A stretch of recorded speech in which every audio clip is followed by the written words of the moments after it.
जय सिया राम महाराज जी। श्रीमन नारायण कल्याणमस्तु। महाराज जी अपना परिचय बताएं थोड़ा सा। मैं उत्तर प्रदेश के अंतर्गत गोरखपुर मंडल के अंतर्गत कुशीनगर जनपद का मैनपुर का शिवपट्टी एक मोहल्ला है, उस मोहल्ले का रहने वाला मैं जगदीश त्रिपाठी हूँ। अच्छा, जगदीश त्रिपाठी जी, आप बीएड कर रहे हैं संस्कृत से? जी, बीएड किया। किस सन में किया था महाराज? 1996 में। 1996 में किया था। अच्छा देखिए, आज व्यूअर्स हमारे में बता दें, विशेष चर्चा हो रही है कि जो मृत्यु को प्राप्त हो जाता है जो भी व्यक्ति, और उसमें छठी 10वां 11वां यह सब तो होता है, परंतु एक नारायण बलि करके एक पूजा कही जाती है, उसका क्या महत्व है और उसको क्यों कराया जाता है, हमारी और महाराज के बीच में इस चीज की चर्चा होनी है।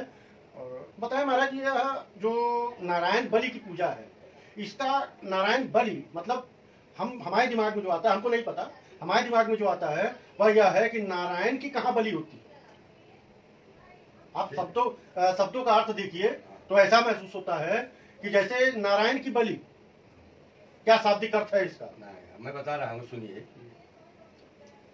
देखिए, जब व्यक्ति का शरीरांत होता है, यानी शरीर छूटता है जी, तो उस दिन जो है, आज से मैं अंत तक बता रहा हूँ जी, उस दिन पिंडदान होते हैं जी। प्रथम पिंडदान तो जहाँ शरीर छूटता है जी, तो उस स्थान की शुद्धि के लिए करना चाहिए। ठीक है। दूसरा पिंडदान दरवाजे पर किया जाता है जी, और तीसरा पिंडदान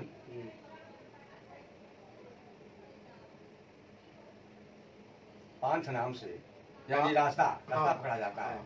उस समय तीसरा पिंडदान और चौथा पिंडदान चतुष्पथ यानी चौराहे पर इस मृतक को रख करके किया जाता है, करना चाहिए। यह आप तब की बात कर रहे हैं जब मुखाग्नि देने के लिए नहला धुला करके पार्थिव शरीर को ले जाते हैं, उस समय ये 4 पिंडदान बता दिए। उसके बाद और देखिए जी, जब श्मशान घाट पर जब पहुंचा जाता है, ठीक है, वहाँ पर चिता तैयार करके और चिता पर इस मृतक को रखकर उसके दाहिने हाथ में पिंडदान दिया जाता है। उस पिंडदान का नाम जो है साधक नाम है। साधक? साधक नाम का उसका पिंडदान है। और चिता अग्नि से दाह हो जाने के बाद, अच्छा, जब फुला बुताने का समय होता है, तो फुला बुताने के समय पर भी एक पिंडदान देने का विधान है। ऐसा जो है शास्त्रों में वर्णित है। उसको कहते हैं अस्थि संचयन। अस्थि संचयन नामक पिंडदान। अच्छा, ये 6 पिंडदान जो है पहले दिन की क्रिया के अंतर्गत होता है। शरीर को ले जाके जो राख होने तक है वह 6 पिंडदान है। उसके बाद दशगात्र का जब दिन आता है, 10वां दिन जी, उस दिन 10 पिंडदान दिए जाते हैं। उन 10 पिंडदानों में 10 पिंडदानों का नाम है। अच्छा, उन दशगात्र के 10 पिंडदानों का नाम है। तो बताएं हमारे व्यूअर्स को नाम क्या क्या है। उस 10 पिंडदान से उस गए हुए मरे हुए व्यक्ति के शरीर के एक नए शरीर की रचना होती है उस 10 पिंडदानों से। अच्छा, उसका मतलब एक नए शरीर का शरीर निर्माण होता है। उसमें जो पहला पिंडदान दशगात्र के दिन दिया जाएगा जी, तो उस मरे हुए के दिवंगत हुए के एक नए शरीर का जो है सिर का निर्माण होता है। ठीक, पहले पिंडदान से सिर का निर्माण होता है। दूसरे पिंडदान से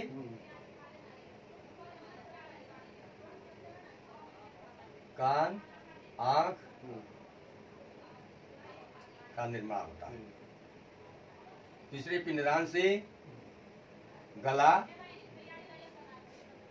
भुजा, वक्षस्थल का निर्माण होता है। चौथे पिंडदान से कटिका यानी कमर का निर्माण, और 5वें से जान जंघा पाद, यानी मतलब घुटना, जंघा और जान जंघा और पैर, पंजे, पंजे, ये जो है 5 5वें से हो गए। 6वां से पिंडदान से सर्वमर्म, सर्वमर्म नामक पिंडदान होता है। हर प्रकार का मर्म उसमें जो है रहस्य छिपा रहता है। सर्वमर्म मतलब भावनाएं। हाँ, सर्वमर्म नामक 6वां पिंड है। और 7वां पिंड जो है सर्वनाड़ी नामक पिंड है। अच्छा। 7वां सही प्रकार की नाड़ियां जो है शरीर में, जो नसें हैं, सबका एक निर्माण हो जाता है। और 8वां पिंडदान जो होता है दंतलोमा आदि, रोए, इन सबका जो है निर्माण हो जाता है। और 9वां पिंडदान जो होता है, गया हुआ व्यक्ति इसका शरीरांत हो गया है, मृत्यु प्राप्त है, यदि वह पुरुष है तो 9वें पिंडदान में बीज पूरक कहेंगे। पुरुष है की जो क्षमता है, यानी बीज पूरक वह 9वां पिंडदान होता है। अंग का निर्माण होता है। उस अंग का निर्माण होता है। उसने शरीर में यदि महिला गई हुई है तो बीज के स्थान पर रज का निर्माण होता है। रज शब्द का उच्चारण करना चाहिए। 10वां जो है पूर्णत्व प्राप्ति। पूरा जो है सब कुछ प्राप्त करने की क्षमता हो जाती है जी। पूर्णत्व प्राप्ति की क्षमता हो जाती है 10वें पिंडदान से। अब यह दशगात्र के पिंडदानों का वर्णन रहा जी। अब इसके आगे एकादशाह के दिन 11वें दिन जो विधान है उसके बारे में मैं बता रहा हूँ। यदि व्यक्ति जी अकाल मृत्यु से प्राप्त है, अकाल मृत्यु मतलब अचानक मृत्यु हो गई, मृत्यु के समय में उसने अपने परिवार वालों से, किसी अभिष्ट मित्र से या किसी के साथ से कुछ अपने भावनाओं को प्रकट नहीं कर सका, भावनाएं प्रकट नहीं कर पाया, अचानक किसी दुर्घटना के कारण जो है मृत्यु प्राप्त हो गई। जैसे एक्सीडेंट हो गया, कट गया, या सांप सर्पदंश भी अकाल मृत्यु है। वो भी है। तो इस तरह से जैसे जल में डूब करके मृत्यु को प्राप्त हो जाना, अग्निदाह के द्वारा सर्प बिच्छू आज काट लें, सिंह वाले नख वाले जानवर जो है जब काट लेते हैं, वृक्ष से व्यक्ति यदि गिर जाता है मृत्यु को प्राप्त हो जाता है। एक्सीडेंटल यदि मृत्यु होती है तो उसको अकाल मृत्यु कहते हैं। या किसी ने किसी तरह से शस्त्राघात कर दिया, हथियार से मार दिया, गोली लग गई, इस तरह की मृत्यु को प्राप्त करने को जो है अकाल मृत्यु कहते हैं।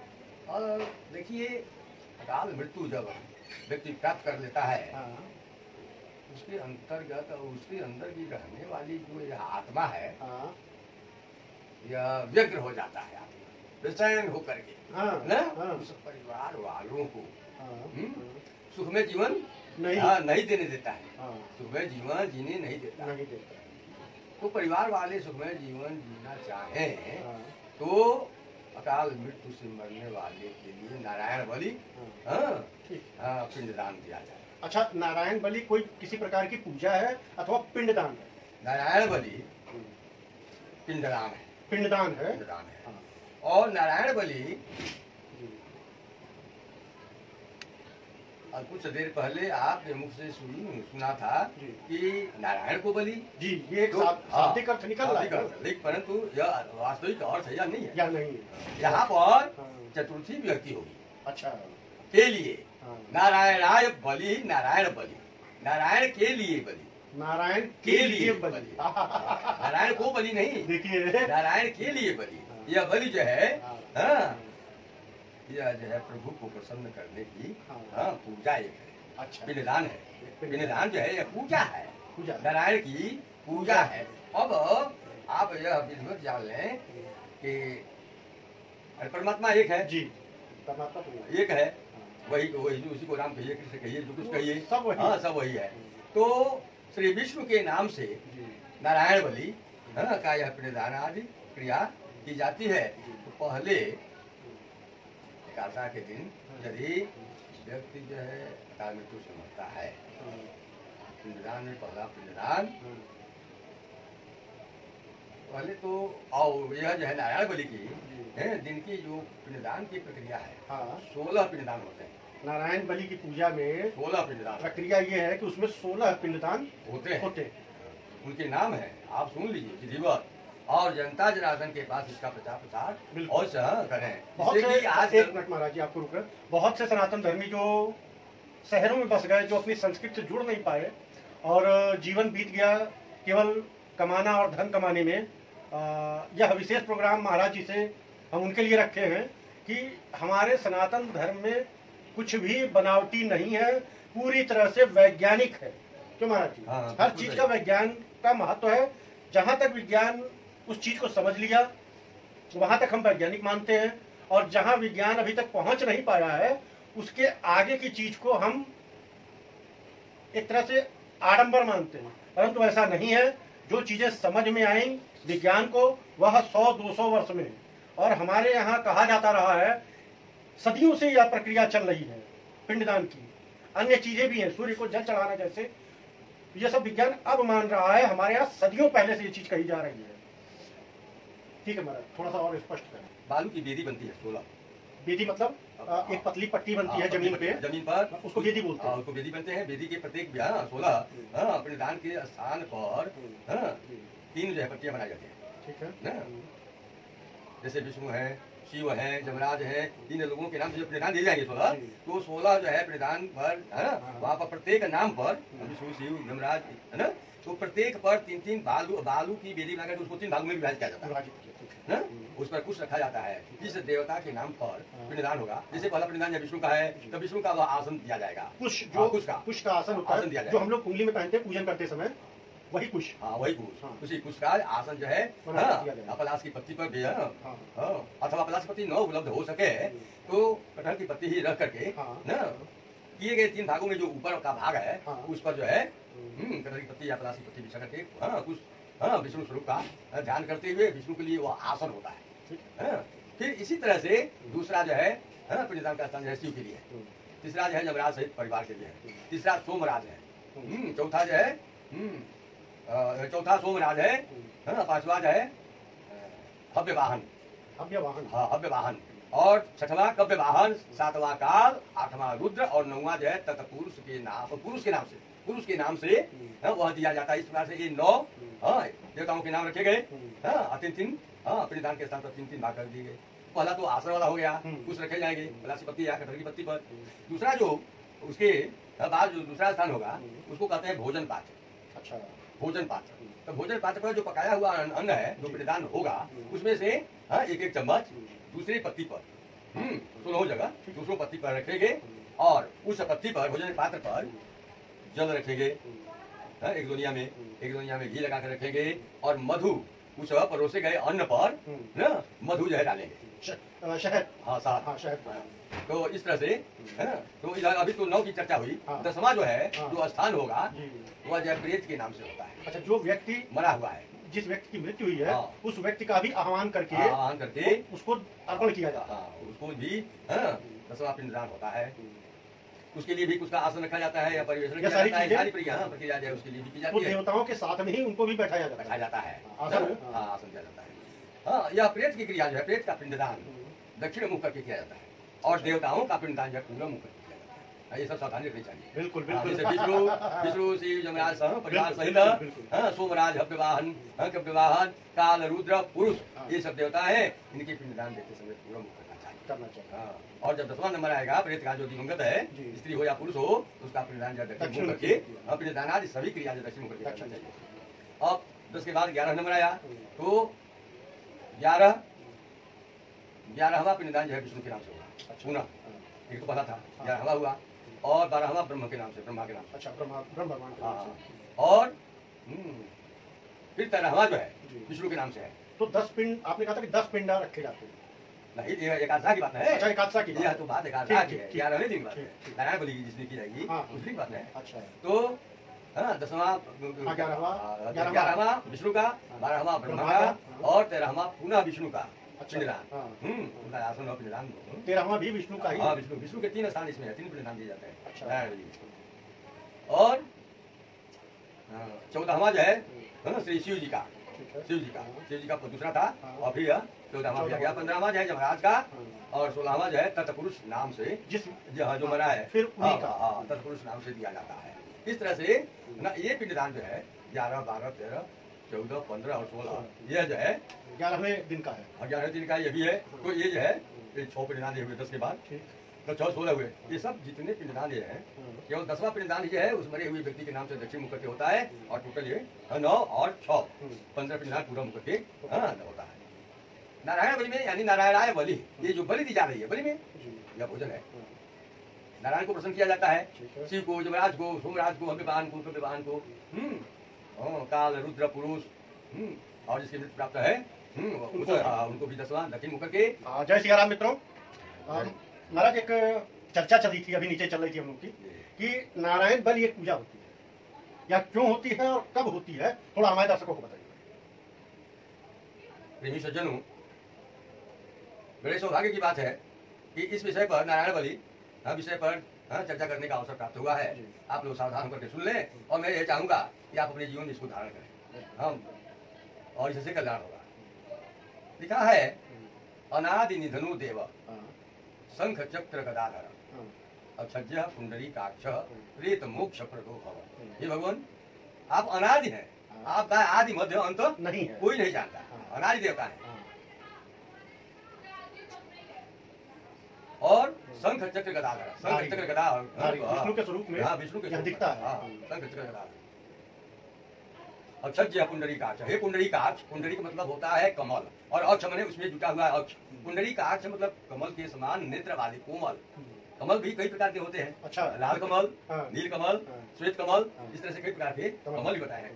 सज्जनों, कमल में कोमलता है, अपने आप में इतनी अच्छी कोमलता है उसमें, मुलायम होना, कि भगवान के प्रत्येक अंगों की चर्चा कमल के फूल से की गई है। प्रत्येक अंगों की तुलना कमल के फूल से की गई है। भगवान के अंगों के प्रत्येक अंगों की तुलना कमल के पुष्प से की गई है। उसको मैं बता रहा हूँ। तो जैसे लिखा है, करार उदाहरण दे रहा हूँ, आप लोग सावधानी से सुनिए। भगवान के प्रत्येक अंगों की तुलना जो है कमल के फूल से की गई है, कि कमल के फूल के समान जो है कोमल भगवान के अंग है। भागवत का श्लोक है, उसको मैं बता रहा हूँ, और तमाम सारी जगहों पर जो है पाया जाता है। करार बिंदेन परार बिंदम, कर मने हाथ, और बिंद मने, अरविंद का मतलब होता है कमल।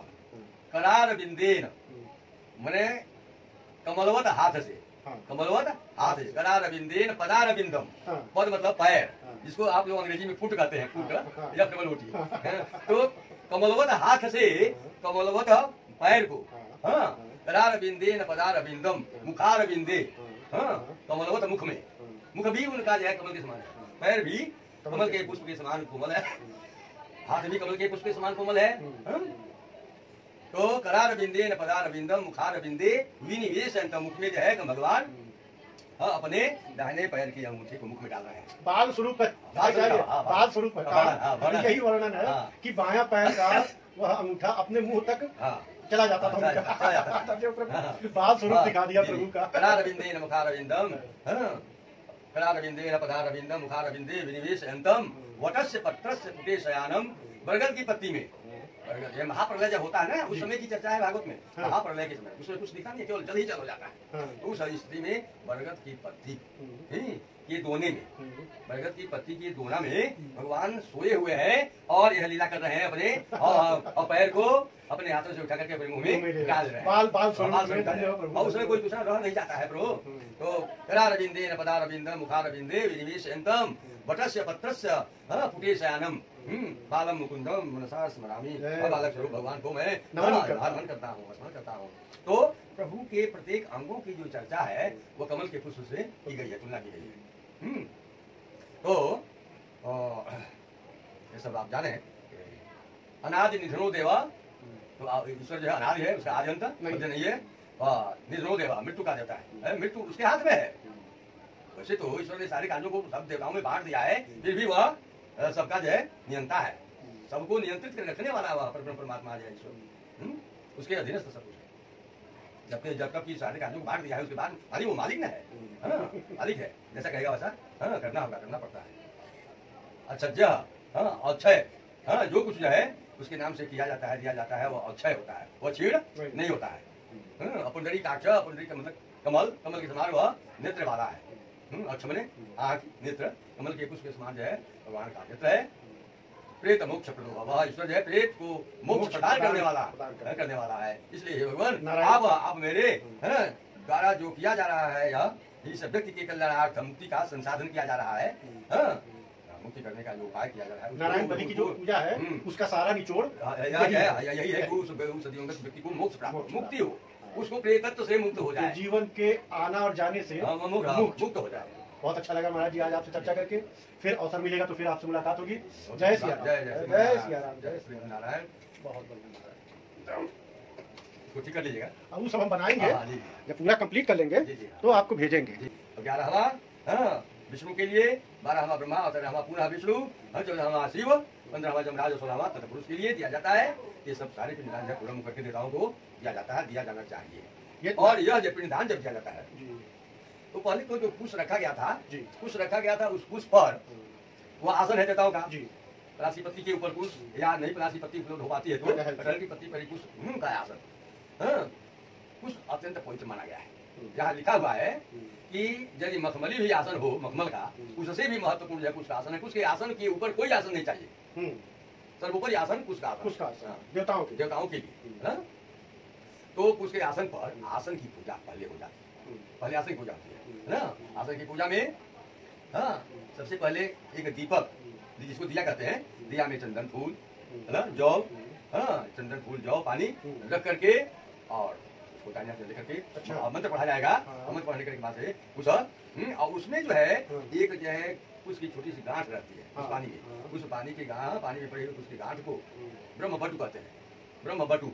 एक इसका जिक्र गरुड़ पुराण में भी आया है, ब्रह्म बटू, लेकिन उसमें यह स्पष्ट नहीं है कि यह कुश की गांठ को ही बोला जा रहा है। कुश की गांठ, तो वह जो ब्रह्म बटू बोला गया है वह कुश की गांठ को ही बोला जाता है। जी, उस कुश की गांठ को जो यह आसन दिया गया है, बड़ा आसन कुश का, तो उसके नीचे एक दूसरा आसन होता है भोजन पात्र का, उसमें भोजन परोसा जाता है, पकाया हुआ अन्न भोजन के रूप में वहाँ रखा था। उस स्थान पर, भोजन पात्र पर इस कुश के गांठ को रख करके, है ना, प्रत्येक जगहों पर जब विक्रम आएगा रख करके, और जो जलपात्र होता है, उस जलपात्र के जल को जलपात्र में पड़े हुए कुश के द्वारा उस ग्रंथि को, उसकी ग्रंथि को 3 बार सींचा जाता है। ओम नारायण राय नमः, ओम नारायण नमः, ओम नारायण नमः, ऐसा करके उस ब्रह्म बटू को सींचा जाता है। और उसके बाद यह जो है दिया में पानी, चंदन फूल और रख करके और मंत्र बोल करके यह जो है हस्तार्घ कहते हैं, हस्तार्घ दिया जाता है। यह हस्तार्घ का जल है ना उस आसन पर जो पहला वो आसन है कुछ वाला,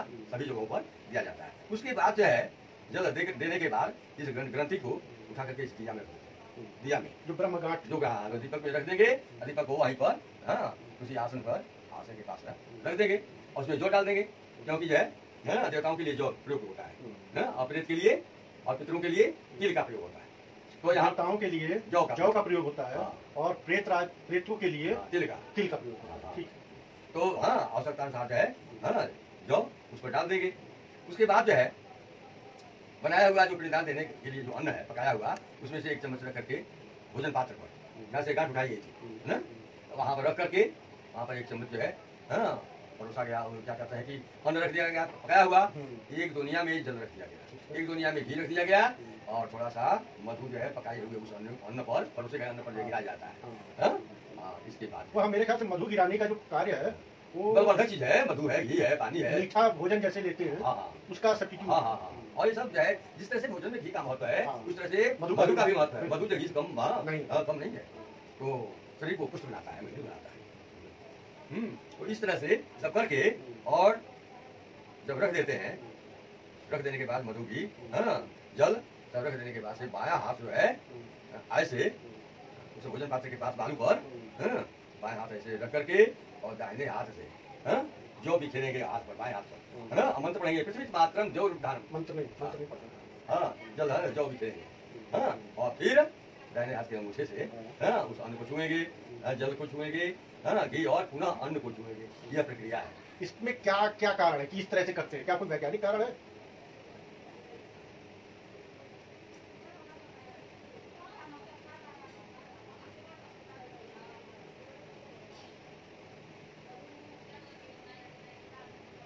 ऐसा है कि हाथ की जो अंगुलियां हैं, अंगुलियों में श्रेष्ठ जो है अंगूठे को माना गया, इसलिए अंगूठे के द्वारा जो है उसको जो है स्पर्श किया गया, निर्देश दिया गया है ना, निर्देश दिया गया है ना, हाँ दिया है, अन्न है संकेत किया गया, यह अन्न है, यह जल है, हाँ, और यह घी है, और यह अन्न पर हाँ चढ़ाया गया मधु है, भोजन को हाँ डालते समय निर्देश दिया गया है, ऐसा लिखा है, ऐसा हमारे शास्त्रों में कहा हाँ कहा गया है, ऐसा करना चाहिए। और इसके बाद जो है यहाँ पिंडदान दिया जाएगा जी, हाँ, तीसरे जगह पर नीचे बालू की वेदी पर, बालू की वेदी बनी रहेगी 16 वेदियाँ, तो प्रत्येक वेदी पर 3-3 हाँ रेखा खींचे जाएंगे,